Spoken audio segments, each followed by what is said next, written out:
I've had the opportunity to play a little Oblivion lately and felt drawn to an old argument. Is The Elder Scrolls IV Oblivion a good game? Is Skyrim?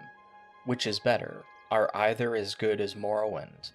Much of the discourse about these games has been comparative, when the more I play them, the more I feel Skyrim is significantly different in its tone than Oblivion, which is significantly different from Morrowind, which is significantly different from Daggerfall, which is maybe a bit closer to Oblivion in tone, but closer to Morrowind in mechanics.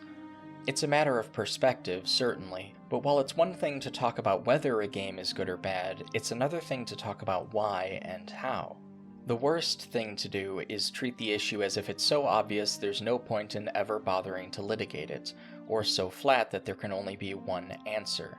The best answer, at least for a critic and an essayist, is probably that it doesn't matter, because from a certain point of view, the value judgment is the least interesting part of the criticism. I tend to find myself more captivated by what an individual felt when engaged with a work of art, because if they were solving a mathematical equation, then their answer would only preoccupy me if I was their classroom instructor. Is that why people click on YouTube videos? To hear someone tell them things they already know are true? I know that's not generally why people make them. So, in the spirit of exploring this topic and of comparing and contrasting perspectives, I have a short piece I'd like to explore that I think sets the stage for this question quite well. Alexis Kennedy has a passage in The Snare of the Tree and Other Perilous Seductions, Essays on the Nature of Game Design, which deals in setting the tone of this conversation and establishing our terms. He says, "What is a good game? It tends to mean one of these things. The player's answer, the game is good if I enjoy it. The designer's answer, the game is good if it fulfills its purpose. The scholar's answer, the game is good if it fits my preferred aesthetic system. The reviewer's answer, the game is good if most other people would say it's good. The activist's answer, the game is good if it has the right politics." Of these, we'll be skipping the first, since as Kennedy and probably many worse essayists acknowledge, this is a purely subjective frame of reference. He calls it reflexive, intuitive, personal, and I think that's specific and fair. The other evaluations seem more useful. He describes these as follows. If it fulfills its purpose. This is the view from the other side of the screen. The purpose might be to satisfy a personal creative itch, or to make money, or to win awards, or to be acclaimed by peers, or to be better than that other damned charlatan's work, or to be like that beloved work and improve on it. Tastiness will usually figure in this somewhere. This is a little fairer in its apparent universality, but less interesting in its rationale than even the previous one to my mind. This should be an easy counter for my audience, the death of the author. In this case, we're dealing with the death of a game designer. The idea of an artist as the one who prescribes the correct view of their work is one that presents as dysfunctional in an era when we readily acknowledge we can scarcely determine these things at all, and how much decoding is involved even when we get it right. Viewing the artist and audience as equal participants, bringing different things to the experience is a cool substitute, but it doesn't take the heat off this answer, unfortunately. If it fits my preferred aesthetic system. That is, there is some complex set of criteria, usually around mechanics or systems, that needs careful explaining, and fortunately, here's someone, often with a book to sell, who's in a position to explain them to you. Let me give an example. Keith Bergen's Clockwork Game Design. I'm not picking on Bergen, whose book I bought and enjoyed. I've chosen him because my shelf of game design books is before me as I raise my eyes from my laptop. They're arranged in alphabetical order, and he's at the left-hand end. Bergen believes that good games have a strong core mechanic, a simple rule set that govern everything the player does, and other mechanics that mesh harmoniously with that core mechanic and produce an interesting variety of outcomes. It works well as a development of Sid Meier's aphorism that a game is a variety of interesting decisions. Bergen's basically trying to define interesting, and his approach is useful here. Unless, that is, you're considering a walking simulator or a visual novel, when talking about clockwork mechanics is largely pointless. This is a common risk with detailed frameworks for game design. The more specific, the more limited. At best, they're specialized, at worst, they're Procrustean, an expert expertly justifying their particular personal taste by implying it's subjective. I'll give that one to you one more time. an expert expertly justifying their particular personal taste by implying it's objective. A wonderful little remark, and far too kind. The fool's gold of objectivity is a veil over a value. Insist all you like that your a priori values as premises for your argument come from something higher, purer, and unimpeachably true. You will still, for lack of ability to objectively prove such objectivity, be bound to arguing for the utility of these principles, just like everyone else. This isn't even really good critique, it's actually just bad apologetics. It turns out that you can't outsource your values. You're just going to have to be content with arguing from precarity. At least the admission that we're dealing in aesthetic preferences is an implicit acknowledgement of this. Kennedy has elsewhere in this book quoted Keats as saying, "Truth is beauty and beauty is truth." I would counter with a favorite quote from Nietzsche that, "It is unworthy of a philosopher to say that the good and the beautiful are one." If he goes so far as to add, "and also the true," we should thrash him. Truth is ugly. We have art lest we perish from the truth. Based on other comments in this chapter, I feel Kennedy might find that argument sympathetic if you could present it to him in the right aesthetics. If most other people would say it's good. Sometimes I want to know if a game is going to be worth my time. I read a reviewer who will give me a score that they think equates, basically, to a percentage chance of how likely I am to like it. Often, it's dressed up as an objective quality rating. Sometimes it's a defiant or mulish number attached by a reviewer who prefers to self-identify as a critic. Even then, it serves a useful purpose. Never one to be deterred entirely by a problem to be overcome in the endeavor, Kennedy seems charitable to this frame of reference, pun intended. Telling other people whether you would recommend a game and how much, as well as and especially why that might be, is useful. It's a process with utility. Like many such processes, it dominates practically despite maybe being a bit dissatisfying. The best recommendation a game can get is watching someone have fun in a way you know is fun to you, which is why live streamers and Let's Players are the best reviewers when recommendation is wanting. This, at least, is my opinion.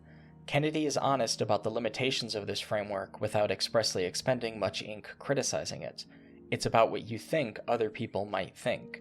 If you're a critic trying for some original thought, if you're thinking you're going to put something out that will change hearts and minds, or if you're quite comfortable standing on business even when business is bad, this set of criteria for a game feels hollow. If it has the right politics. I have to do this one, so let's get it done. A vocal majority of commentators takes the view that games are good if they beat the drum for a particular, loosely bundled set of values. Anti-imperialist polemics are in, sympathetic police officers are out. Redistribution of wealth is in, white male protagonists are out. Very loosely associated.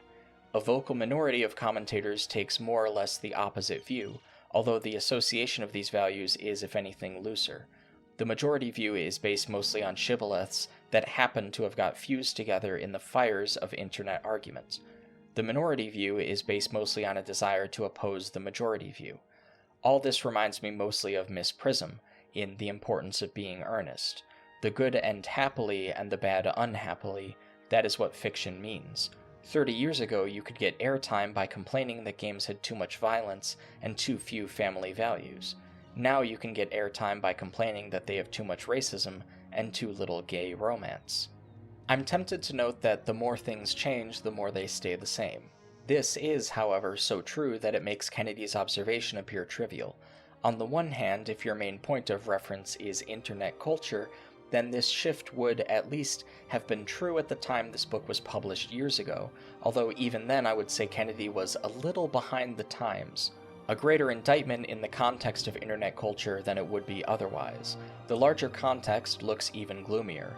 While there was a brief popularization in some media of some less incisive left-wing rhetoric, mostly in the terms of moderate liberal pop feminism, the best grounded claims of even that subset of a subset were never exactly popular, only prominent.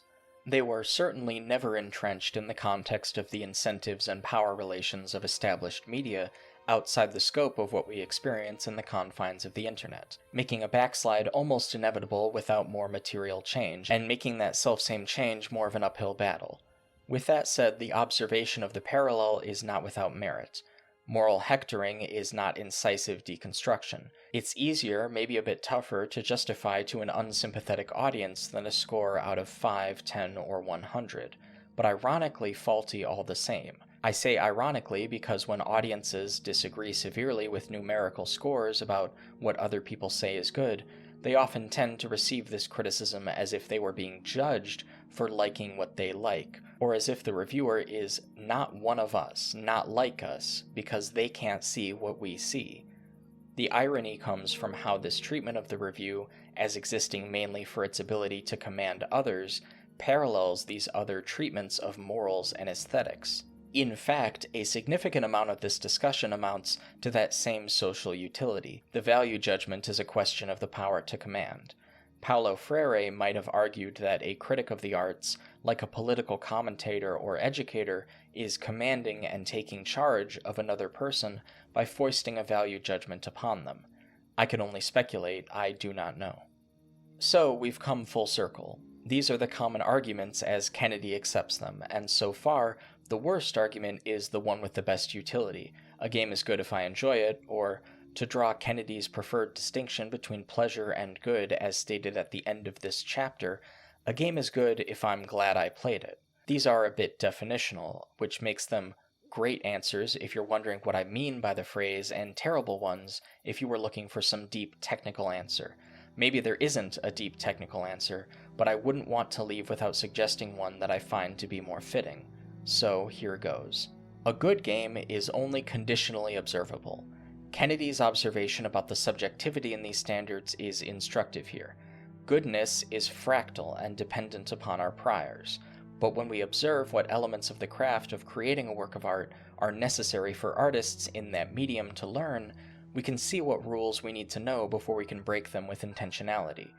These are neither necessary conditions for goodness, meaning if the condition is lacking then the game is no longer good, nor are they sufficient conditions for goodness, meaning if the condition is present then the game is considered good automatically.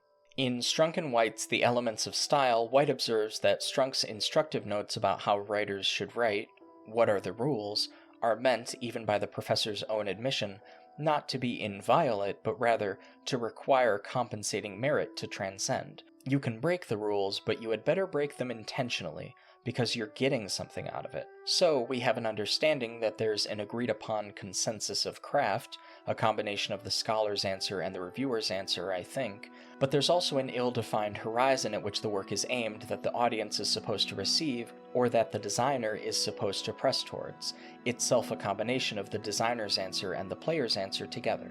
Taken together, I think these different answers all add something to our framework that is worth acknowledging. The closest thing to universality is probably mutually defensible plurality, where value judgments are concerned. So we have another possible answer. How do we define it? I would like to describe this answer as follows. The professor's answer, where the game is good if it only breaks the established rules of the craft of game design specifically to produce some appreciable effect for the player. Generally, some experiment in breaking the rules might even be preferable to none. In other words, a game has defensible merit, at least in my view, if it's doing something interesting. This can also mean no rules get broken, but the game has something interesting to say regardless. Like a player playing a game is doing something, a good game is doing something too.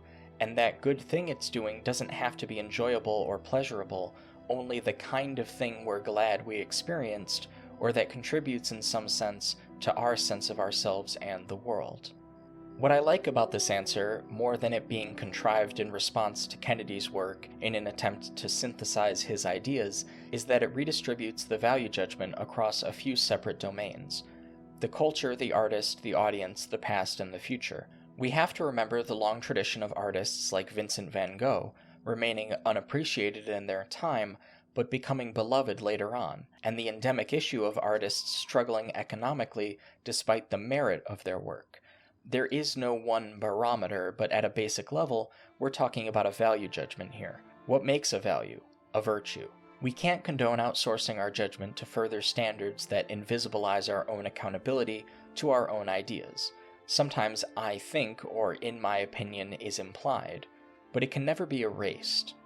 I'm not delusional enough to think that this essay could cut through the whole cultural conversation and put the issue to bed, but I do hope, at least, that this way of recentering the issue around different competing ideas of what we're supposed to be caring about when we have these discussions is a little thought-provoking. Maybe the real point of making these value judgments is that they give us opportunities for self-expression and allow us to cooperatively and competitively co-develop our sense of how the arts communicate our humanity. After all, one of the worst things that can happen when you play a game, one of the things you hear more and more from people who proclaim their dissatisfaction with games, is nothing.